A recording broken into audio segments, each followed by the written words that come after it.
Welcome everyone. Next week the last two lectures of the course Overview Psychology.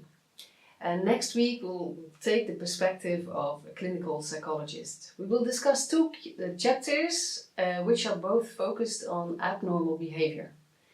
And during the first lecture we will discuss chapter 14, which is about theories underlying mental disorders. In the second chapter, we will talk, chapter 15, we will talk about what we can do as psychologists about mental disorders.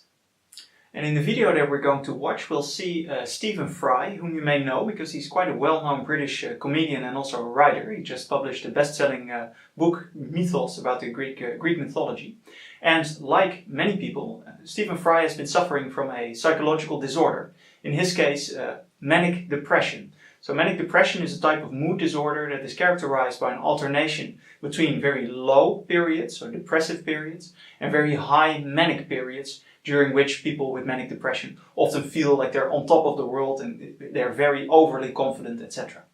Now, I think what is good about this video clip is that Stephen Fry, who is a very intelligent man, is able to describe his experience quite eloquently, I think.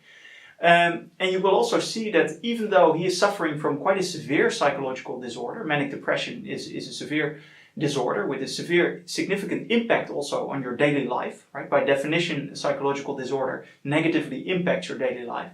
But despite that, he has still been able to be very successful in his life, right? He's a successful comedian, and he's able to deal with his disorder relatively well and to live a rich life despite the adversities that life has thrown at him. So let's take a look at Stephen Fry. Very sort of black stage at the moment, and would love to be somewhere else other than here, frankly. I'm fully aware I'm a very awful person to be with. I find it difficult to meet people's eyes. I find it very difficult to connect to people. I find it very... I just want to be alone, frankly. I'm just praying that it'll pass, basically, because it's fucking irritating, and I hate myself for it. I mean, I've never thought that I hear voices, but I do have a voice telling me I'm a complete all the time in my head. Usually when I feel like this, I hide away. I can't this time. For me, that numbing kind of depression comes 3 to 4 times a year and lasts a week to 10 days.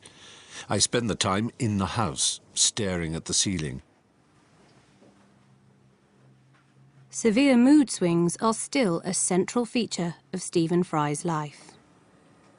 Mood to me is like weather. If it's raining, it's no good saying it isn't raining. It is real, you know? That water is actually falling from the sky. It can take you by surprise because it can happen in a sort of crossover, a transitional phase of moods when you're actually quite up and you can't really make sense of it because it's as if the clouds are coming in, but you feel good. So you think, what's this really weird? Well, what's that about? And then, you know, and it might be 2 days later that it's just got heavier and heavier. The best talking therapy is really listening therapy. It's not talking therapy at all. There's a room in which allows you to talk to yourself, and most of the talking is done by the client or patient or whatever. And then just occasionally, it's the usual thing of, you know, you're sort of saying, I know I shouldn't, and they go, why do you say shouldn't? You know, and then you say, well, yeah, no, you're right. Oh, well, yes, you know, and it's bits of that. The thing that keeps one living is a sense of future. That there will be a tomorrow, and tomorrow I've got to do this, and then the day after I've got to do that. Not that any of these things have a particular logical purpose or a convincing reason to exist, but they somehow keep one going. In the words of Dorothy Parker, a great wit and writer and poet, you might as well live, was her poem that she wrote. Okay, now that we've taken a look at Stephen Fry, I look forward to seeing all of you next week and to talk with you about psychological disorders and their treatment. And I will see the Dutch people next week. This is the last video you will see of us. We wish you a lot of success during the exam. And bye-bye. See you next week. Bye, and good luck with the exam.